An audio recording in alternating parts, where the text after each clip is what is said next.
it's Mo who's going to talk about the installation of the Emily Dickinson envelopes. Just briefly, because I know you're ready for... Yes, sorry, going on too much. No, it's fine.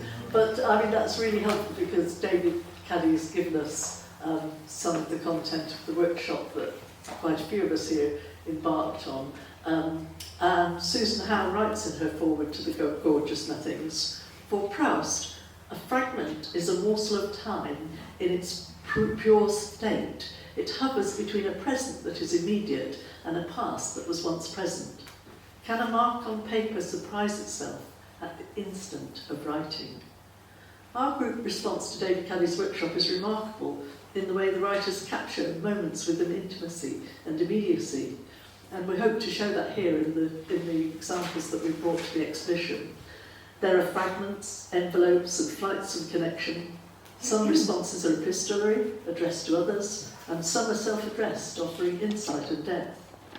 Making a mark on paper that surprises itself is, for example, in the use of dashes to emphasise, as in Claire H. Shen's To This, dash, Firmer Land, or Elvira's The Swinging Gate, dash, Where, Ease, dash, Inside, dash, creates impact.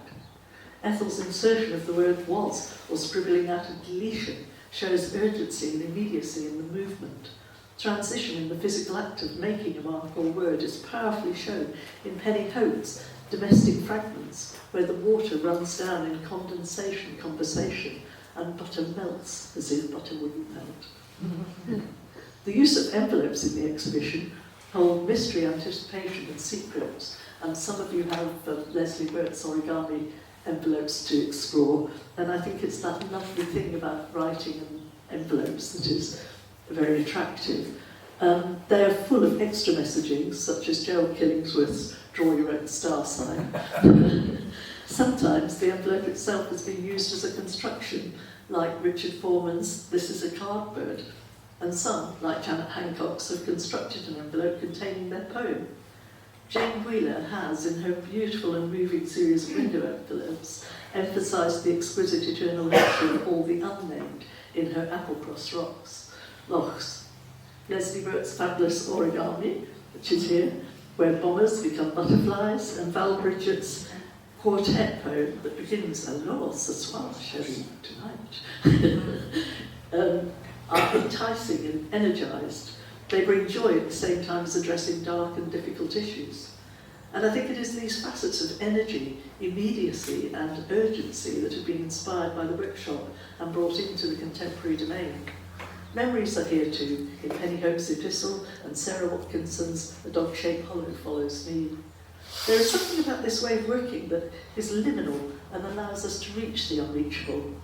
Susan Howe tells us when Emily Dickinson was 16, she wrote in a letter to her friend, "Let us strive together to part with time more reluctantly, to watch the pinions of the fleeting moment until they are dim in the distance and the new coming moment claims our attention."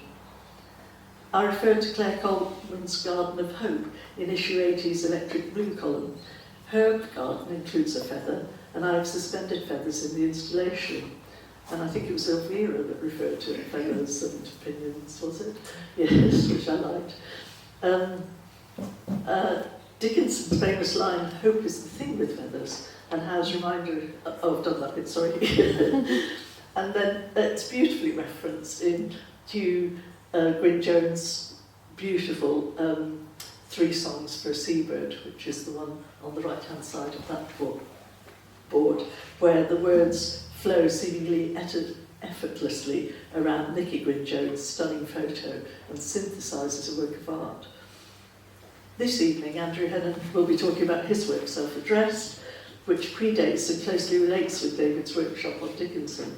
The workshop inspired Andy to revisit this work and share it here, and to new work including Not a Breath, A Letter to Nobody, with accompanying letter to David. So do please explore the table, open the envelopes, have a bit of fun with them. Those who know me know that the interplay of religion, word and art and poetry has always been important to my own work. It's been a joy to try to do justice to the work of the artists and poets featured here. Spend time with it and allow the work to bring hope and joy to you. Thank you.